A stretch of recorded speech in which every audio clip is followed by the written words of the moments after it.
Saudara, apa yang kemudian bisa diprediksi siapa nama inisial M yang bisa dikatakan nantinya akan diumumkan sebagai bakal calon wakil presiden Ganjar Pranowo? Kita akan berbincang dengan pengamat politik sekaligus Direktur Eksekutif Lingkar Madani, Ray Rangkuti. Assalamualaikum, selamat pagi Bang Ray. Waalaikumsalam warahmatullahi. Bang Ray, kita tahu ini hari ini spotlight semuanya ada di kantor DPP PDI Perjuangan karena Ketua Umum PDI Perjuangan ini Megawati Soekarno Putri akan segera mengumumkan bakal calon wakil presiden yang akan mendampingi Ganjar Pranowo. Sosoknya inisialnya sudah disebut M. Jadi siapa sebenarnya dari analisa Anda? Iya, sebetulnya tidak terlalu sulit lagi untuk menebak ya. Saya kira udah sangat mengkerucut hampir 90% itu kepada Pak Mahfud MD. Semua syarat-syarat, semua kriteria-kriteria, baik dari usia, asal-usul, kedekatan dengan lembaga ini, lembaga itu, pengalaman dan sebagainya itu, komposisi itu hanya mengerucut kepada Pak Mahfud MD gitu. Jadi saya kira udah hampir 99% nama yang akan diumumkan itu adalah Pak Mahfud MD gitu. Oke, apa yang kira-kira menjadi pertimbangan kemudian dari PDI Perjuangan sendiri dan juga dari koalisi pendukung dan juga pengusung dari Ganjar Pranowo di Pilpres 2024 akhirnya Mahfud MD. Apa yang kira-kira menjadi pertimbangan? Pertimbangan pertama tentu saja soal elektabilitas. Bukan saya elektabilitasnya Pak Mahfud ya, tetapi juga apakah yang calon wakil presiden ini dapat mendongkrak elektabilitas secara keseluruhan dari pasangan ini gitu. Bisa saja elektabilitas wakil presiden atau calon wakil presiden, tapi begitu dipasangkan dengan orang-orang tertentu nggak naik. Gitu. Nah ini mungkin yang lagi dicocokkan gitu. Nah saya seringkali menyebut ada 4 faktor menyebabkan seseorang itu dapat terpilih sebagai calon wakil presiden ya. Dan 4 ini akan kita coba ujikan nanti kepada Pak Mahfud. Di mana kira-kira posisinya dalam 4 kriteria ini ya. Pertama adalah soal elektabilitas gitu. Nah yang kedua soal isi tas. Yang ketiga adalah soal kedekatan dengan salah satu dari 2 organisasi besar keagamaan ya. Dalam ini NU dan Muhammadiyah. Dan yang ketiga adalah yang keempat adalah soal apakah ia bagian dari elit partai politik atau tidak. Ini 4 kriteria yang menurut saya abadi dalam hal meriksa, menilai dan juga sekaligus menimbang apakah yang bersangkutan dapat dicocokkan sebagai calon wakil presiden atau tidak. Nah, coba kita pasangkan dengan Pak Mahfud dari 4 kriteria ini ya. Pertama elektabilitas jelas ya, Pak Mahfud sekarang berada di sekitar 2 atau 3 sebagai calon wakil presiden yang lumayan tinggi elektabilitasnya gitu ya. Nah, yang kedua adalah isi tas jelas Pak Mahfud nggak punya gitu kan. Tapi ada citra Pak Mahfud di sini berkaitan dengan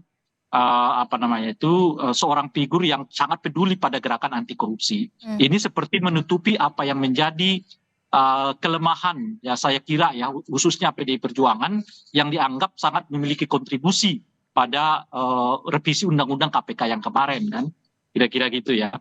Nah yang ketiga adalah soal kedekatan dengan salah satu organisasi agama. Ya jelas Pak Mahfud bagian dari keluarga besar NU. Dan bukan itu saja, bukan bagian dari keluarga besar NU dan Pak Mahfud dicitrakan sebagai NU kultural di dalam lingkungan warga NU, yang NU kultural ini umumnya sangat diminati oleh anak-anak muda di lingkungan warga NU gitu.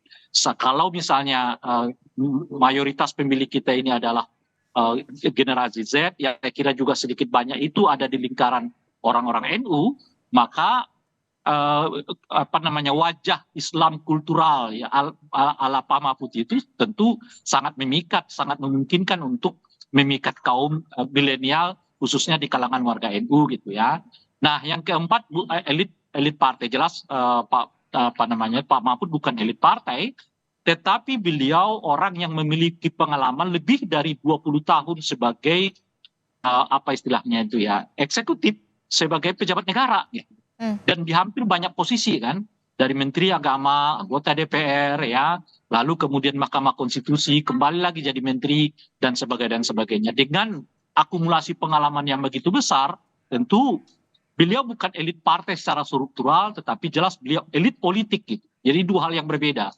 Kalau elit partai itu ya Pak Ibu Mega gitu ya, dan sebagainya lah. Tapi elit politik itu jelas, hampir selama lebih dari 25 tahun, Pak Mahfud berkarir di dunia politik, dan hampir semua posisi telah beliau rengkuh dalam pengertian tiga cabang kekuasaannya, baik eksekutif, legislatif, maupun yudikatif. Oke. Oke, jadi ada beberapa pertimbangan, beberapa aspek yang kemudian akhirnya disepakati bisa mengerucut ke satu nama Mahfud MD, soal elektabilitas, kemudian rekam jejak, kemudian juga ada disebut apakah sosok Mahfud MD juga dipertimbangkan bisa meraih suara, merebut suara khususnya di kalangan NU Nahdliyin. Iya, ya itu salah satu pertimbangan kan. Jadi sekarang ini kan katakanlah medan pertarungannya itu ada di Jawa Timur. Sebab dua daerah yang lain dalam hal ini misalnya yang memiliki basis massa pemilih besar ya, dalam Jawa Tengah, Jawa Timur, Jawa Barat relatif sudah terpolarisasi. Kalau Jawa Tengah itu mungkin bisa diidentifikasi ke Pak Ganjar, sementara Jawa Barat itu ada ke Pak Prabowo, dan Jawa Timur ini agak kosong. Dengan masuknya figur Pak Mahfud mungkin itu dimasukkan untuk menerobos masuk ke lingkungan Jawa Timur yang relatif dalam 1 bulan terakhir ini cukup dihebohkan oleh kehadiran Caimin gitu. Oke, jadi pertimbangannya juga adalah sosok dari Mahfud MD ini bisa dikatakan bisa diharapkan bisa merebut suara dari karena Jawa Timur. Basis pemilih, salah satu basis pemilih terbesar di Indonesia, tetapi relatif kosong dari identifikasi calon presiden dan wakil presiden. Sebelumnya dalam 1 bulan ini ya lumayan penerobosan yang dilakukan oleh Caimin, dan saya kira dengan masuknya Pak Mahfud itu bisa saja membuat konsentrasi pemilih di Jawa Timur ini mulai akan terpecah kembali gitu. Oke, kita kan dari tadi mengerucut pada satu nama begitu ya, Mahfud MD. Lalu bagaimana dengan nama-nama lainnya yang juga bisa dikatakan radarnya menguat ini dalam radar sebagai bakal calon wakil presiden pendamping Ganjar Pranowo? Ada juga nama Sandiaga Uno yang kita tahu memang diusulkan dari Partai Persatuan Pembangunan, yang kita tahu juga masuk ke dalam koalisi pendukung Ganjar Pranowo. Ada juga kemudian nama Erick Thohir, kemudian ada nama Kofifa Indar Parawansa. Bagaimana soal nama-nama ini? Kalau saya tadi menyebut ada 4 kriteria yang dipertimbangkan untuk dijadikan sebagai calon wakil presiden, memang kalau kita masukkan kembali, katakanlah figurnya misalnya Sandiaga Uno, elektabilitas ya tentu beliau tidak lebih baik juga daripada Mahfud akhir-akhir ini ya kan. Kedua, isi tas jelas beliau ada ya. Yang ketiga, soal kedekatan dengan NU atau Muhammadiyah relatif beliau tidak punya kalau dibandingkan dengan Pak Mahfud.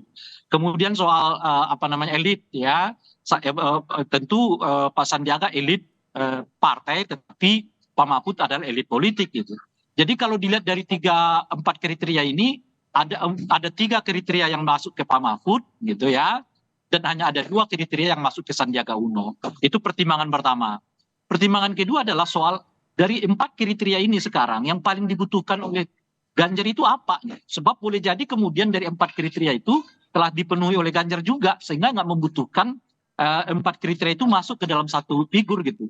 Nah, kalau dilihat dilihat sekarang tingkat kebutuhannya adalah menguasai wilayah Jawa Timur, ya dengan sendirinya ya, peringkat ketiga itu ataupun level ketiga itu atau ciri ketiga itu adalah memiliki kedekatan dengan NU menjadi pertimbangan yang paling dominan gitu. Nah, dalam konteks itulah nama Pak Mahfud menjadi lebih kuat ya dibandingkan dengan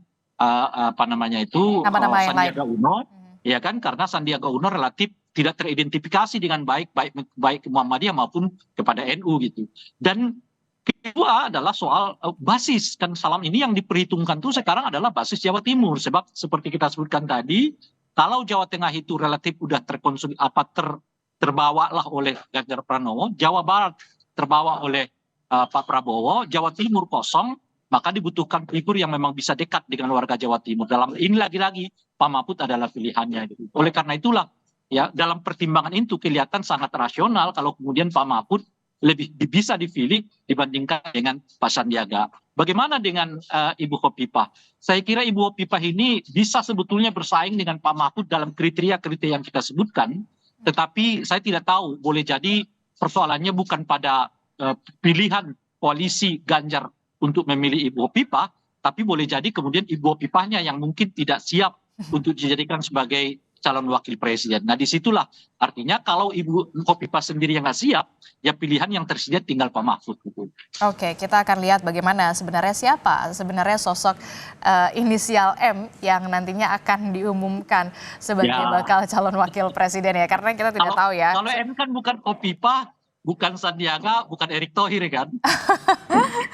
Oke, nanti kita akan, ini masih menjadi rahasia siapa yang Ya, nantinya akan ya. diumumkan oleh Ketua Umum dari PDI Perjuangan Megawati Soekarno Putri. Kita masih akan bahas Bang Rey usai jeda, jadi tetaplah Siap. bersama kami di Breaking News Kompas TV.